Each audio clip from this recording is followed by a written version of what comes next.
Hello বন্ধুরা, আশা করি সকলে ভালো আছি। আজ আমি নিয়ে চলে এসেছি আদরিনী থেকে 130টা এমসিকিউ। তোমাদের যদি টপার বই না থাকে তাহলে এই ভিডিওটা দেখো, তাহলে টপারের কোশ্চেনগুলো তোমরা পেয়ে যাচ্ছ।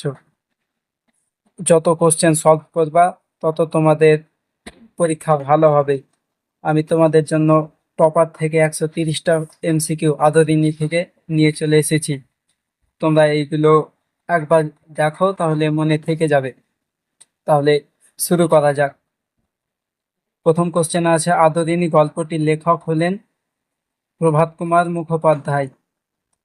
প্রভাত কুমার মুখোপাধ্যায়। 2 নম্বর কোশ্চেন, আদরিনী গল্পটি প্রকাশিত হয় যে পত্রিকায়? সাহিত্য পত্রিকায়। তোমাদের যদি টপার বই না থাকে তাহলে ভিডিওটা পুরো দেখো, তাহলে তোমাদেরই উপকার আসবে।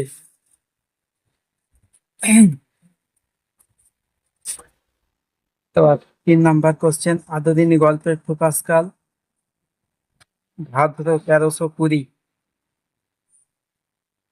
আদরিনী গল্পটি যে কয়টি পরিচ্ছদে বিভক্ত? 7টি। তোমাদের যদি অন্য বই থাকে তাহলে যে যে কোশ্চেনগুলো মিলছে সেগুলো স্টার মার্ক দিয়ে রাখবে, ওগুলো একটু ইম্পর্টেন্ট হয়ে যাবে। আদরিনী নামক আদরিনী নামটি কার? আমরা জানি হাতির। জয়রাম পেশায় ছিলেন একজন, জয়রাম কি ছিলেন? মোক্তার। 7 নম্বর কোশ্চেন, জয়রাম এর পদবী ছিল মুখোপাধ্যায়, মুখুজ্জ মুখোপাধ্যায় 1। কুঞ্জবিহারী বাবু পেশায় ছিলেন একজন, কুঞ্জবিহারী বাবু কি ছিলেন? নগেন ছিলেন ডাক্তার। আর জমিদার ছিলেন না, জুনিয়র উকিল কুঞ্জবিহারী বাবু। পাড়ার নগেন বাবু পেশায় ছিলেন একজন ডাক্তার। তারপরের কোশ্চেন, 10 নম্বর কোশ্চেন, কুঞ্জবিহারী বাবু জয়রাম মোক্তারকে যে নামে সম্বোধিত করেছিলেন? মুখুজ্জ মশাই। মুখুজ্জ মশাই। জয়রাম মোক্তার বৈঠকখানায় বারান্দায় বসে কিসের নেশায় মত্ত ছিলেন? তামাকের নেশায়। পীরগঞ্জে বাবুদের বাড়িতে জয়রাম কত বছর ধরে মোক্তারি করছিলেন? 20 বছর। 13 নম্বর কোশ্চেন, পীরগঞ্জের বাবুদের বাড়িতে নিমন্ত্রণের কারণ হলো মেজবাবুর মেয়ের বিয়ে। 14 নম্বর কোশ্চেন, পীরগঞ্জের বাবুর মেয়ের বিয়ে উপলক্ষে বেনারস থেকে কি আসার কথা? মনে রাখবে, বেনারস থেকে বাই, আর কলকাতা থেকে খেমটা। বেনারস বয়ে বাই, ভালো মনে থাকবে। নগেন ডাক্তার ও কুঞ্জবিহারী বাবুকে জয়রাম বাবু কি সম্বন্ধ করতেন? এক জায়গায় দেখবে লেখা আছে ভাইয়ারা বোস, ভাইয়া বলে সম্বোধন করতেন।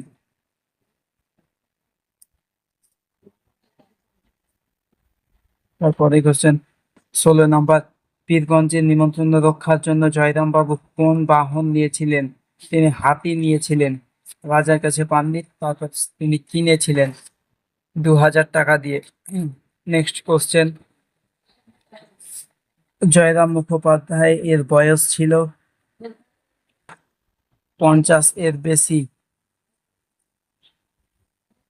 জয়রাম জয়রামের গোঁফ এর প্রকৃতি ছিল মোটা মোটা কাঁচা পাকা। 19 নম্বর কোশ্চেন, জয়রামের মাথায় টাক কোন দিকে ছিল? মাথার সম্মুখে, মানে মাথার সামনে। জয়রাম হাতির জন্য কার কাছে চিঠি লিখেছিলেন? নরেশচন্দ্র রায় চৌধুরী, মানে রাজার কাছে।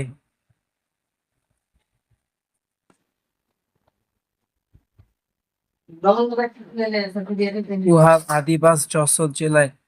উহার বলতে বোঝানো হয়েছে জয়রাম মুখোপাধ্যায়, যশোর জেলা।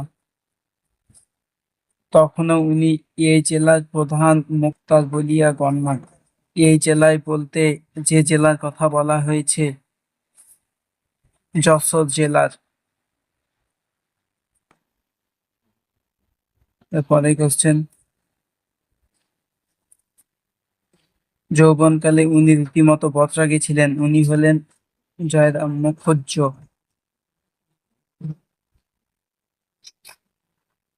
জয়রাম মুখুজ্জ মাসিক যে টাকায় যশোরে ভাড়া দিতেন, উনি ভাড়া নিয়েছিলেন মাসে 13 শিকা।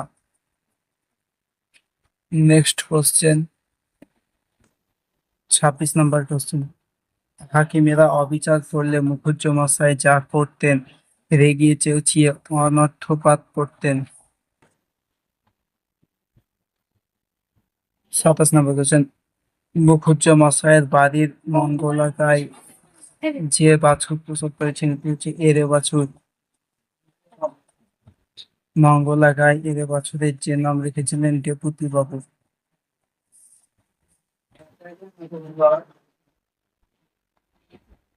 29 নম্বর কোশ্চেন। আমার স্ত্রীর যতটুকু আইন জ্ঞান আছে হুজুরের তাও নাই দেখছি। কথাটি যার উদ্দেশ্যে বলা হয়েছিল তিনি হচ্ছে হাকিমের উদ্দেশ্যে। আদালত অবমাননার জন্য জয়রামের যত টাকা জরিমানা হয়েছিল তা হচ্ছে 5 টাকা। আদালত অবমাননায় জরিমানা না দিতে জয়রাম বাবু যেখান পর্যন্ত গিয়েছিলেন তা হচ্ছে হাইকোর্ট পর্যন্ত গিয়েছিল।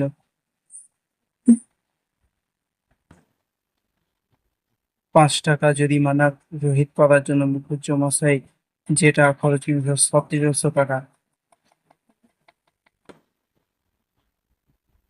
জয়রাম মুখুজ্জ অকাতরে যা দান করতেন, অন্ন দান করতেন। অনেকগুলো কোশ্চেন আনসার করতে হবে, নাহলে অনেক সময়। গরিব লোকের জন্য মুখুজ্জ মশাই উম, মোকদ্দমায় যা নিতেন না, মোক্তারি ফি। রবিবার মোক্তার মশাইয়ের বৈঠকখানায় অপরাহ্ন বেলায় যে খেলা অসভ্যস্ত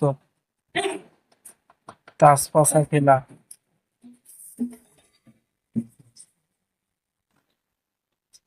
হাতিটি মুখুজ্জের বাড়িতে আসার আগে হাতির আশ্রয়স্থল নির্মাণের তদারকির সময় মুখুজ্জ মশাই যা হাত থেকে হুঁকানি টান মেরেছিলেন তা হচ্ছে ব্রাহ্মণ। 37 নম্বর কোশ্চেন। এমন সময় সেই পত্রবাহক ভৃত্য ফিরিয়া আসিল। পত্রবাহক যেখান থেকে ফিরে এলো তা হয়েছে মহারাজ নরেশচন্দ্রের কাছ থেকে ফিরে এলো। চিঠি নিয়ে গিয়েছিল হাতির জন্য। 38 নম্বর কোশ্চেন। মহারাজ নরেশচন্দ্র মোক্তার মশাইকে তাদের বাড়িতে নিমন্ত্রণ না আসতে বলেছিলেন, যেভাবে তা হলো মানে হাতি ইসে গরুর গাড়িতে, মহারাজ বলেছিল গরুর গাড়িতে যেতে। হম 39 নম্বর কোশ্চেন। মহারাজ তাদের বাড়ির নিমন্ত্রণে আসতে মোক্তার মশাইকে গরুর গাড়িতে আসতে বলায় মোক্তার রাগে যা হয়েছিল, ক্ষিপ্ত প্রায় হয়ে গিয়েছিল। যখন শুনেছিল যে গরুর গাড়িতে যেতে বলেছে তখন ক্ষিপ্ত প্রায় হয়ে গিয়েছিল। তারপরের কোশ্চেন, 40 নম্বর কোশ্চেন। মোক্তার মশাই মহারাজের বাড়িতে নিমন্ত্রণ রক্ষা করতে কিসে যেতে চেয়েছিলেন? মোক্তা মশাই মহারাজের বাড়িতে নিমন্ত্রণ রক্ষা করতে, এখানে একটু ভুল আছে, মহারাজের বাড়িতে নিমন্ত্রণ রক্ষা নয়, নিমন্ত্রণ রক্ষা করে মহারাজের বাড়ি গিয়েছিলেন হাতিতে চেপে।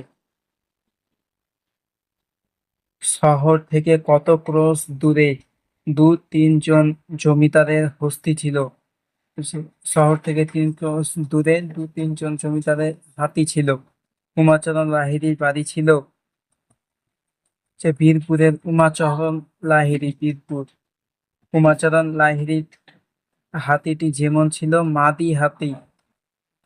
হস্তিনীটি মোক্তার মশাইয়ের বাড়িতে আসার সময়টা ছিল, মানে হাতি যখন এলো তখন বেলা 7টার দিকে হাতি এসেছিল। মোক্তার মশাইয়ের হাতিটির নাম ছিল আদরিনী, গল্পের নাম। লাহিড়ী মহাশয় হাতির দাম যার দ্বারা নিয়েছিলেন কর্মচারী বলেছিলেন এরা একজন বিশ্বাসী কর্মচারী পাঠিয়ে দিবেন। মোক্তার মশাইয়ের বাড়িতে হাতি আগমন ও তার দেখা দেখতে পারা থেকে যারা এসেছিল মানে হাতিটি দেখতে পাড়া থেকে, গ্রাম থেকে যারা এসেছিল, তা হচ্ছে মানে ছেলে ছোকরারা নয়, পুরুষ মহিলা নয়, আবার বালক বালিকারা এসেছিল।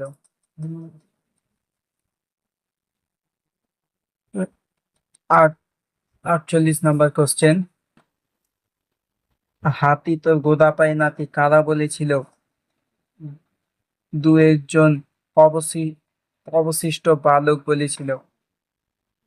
হাতির আগমনে অবশিষ্ট বালকদের ক্রিয়াকলাপের বাড়ির লোকেরা যা করেছিল, ক্রুদ্ধ হয়ে মানে ক্রুদ্ধ হয়ে অবশিষ্ট বালকদের বহিষ্কৃত মানে বাড়ি থেকে বের করে দিয়েছিল।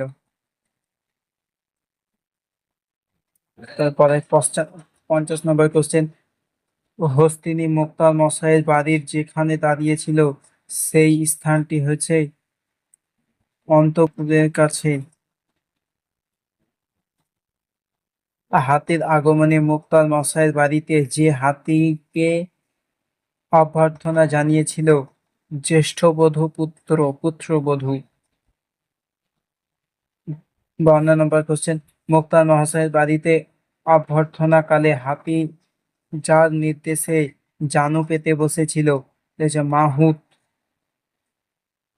তার নেক্সট কোশ্চেন চলে আসছি, 7টা এখন সলভ করবো। তার নেক্সট ভিডিওতে পুরোটাই সলভ করে দেবো, তো অনেকটাই বড় হয়ে যাবে ভিডিও। অল্প করে ছোট ভিডিও থাকলে তোমাদেরও মন বসবে দেখতে। হাতি জানু পেতে বসলে মোক্তাদের পুত্রবধূ যা দিয়ে অভ্যর্থনা করেছিলেন তা হচ্ছে ললাটে তেল আর সিঁদুর দিয়ে। নেক্সট কোশ্চেন, হাতিকে মোক্তার মশাইয়ের বাড়িতে প্রথমে যে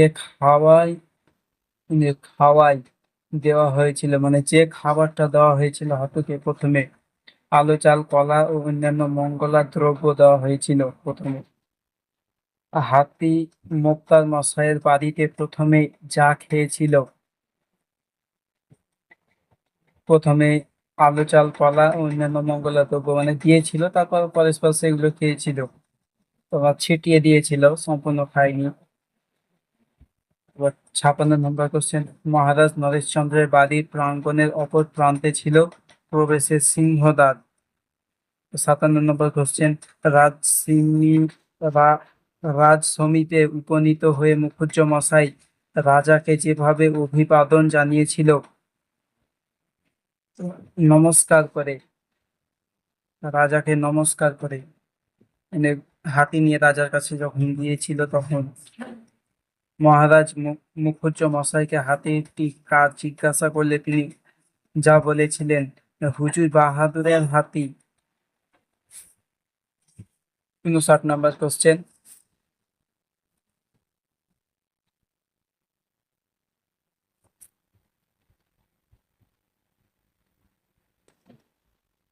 মহারাজের বাড়িতে হাতি নিয়ে নিমন্ত্রণ রক্ষা করে আসার পর মুখুজ্জ মশাই নিদ্রা কেমন হয়েছিল? সুনিদ্রা হয়েছিল, মানে হাতি না দেওয়ার কারণে তার রাগ, তারপরে হাতি নিয়ে গিয়ে মহারাজকে দেখে খুব ভালোই ওর ঘুম হয়েছিল। তো 60 নম্বর কোশ্চেন, এটাই শেষ কোশ্চেন। তারপরে ভিডিওটা আমি বাকিটা তোমাদেরকে দিয়ে দেবো। আহ, হাতি কেনার কত বছর পর মুখুজ্জের মানে অবস্থার পরিবর্তন হয়? মানে হাতি কেনার 5 বছর পর, 5 বছর পরেই তার মানে অবস্থার অনেকটাই পরিবর্তন হয়ে যায়। যদি ভিডিওটা ভালো লাগে অবশ্যই একটা লাইক দিবে এবং শেয়ার করে দেবে। আর তোমরা কোন বই থেকে মানে কোশ্চেন চাও সেটা অবশ্যই কমেন্টে জানাবে, আমি সেই বই থেকে কোশ্চেন তোমাদের দিয়ে দেব। আশা করি ভিডিওটা ভালো লেগেছে। এতক্ষণ পর্যন্ত যারা যারা আমার ভিডিওটা দেখলে অসংখ্য ধন্যবাদ।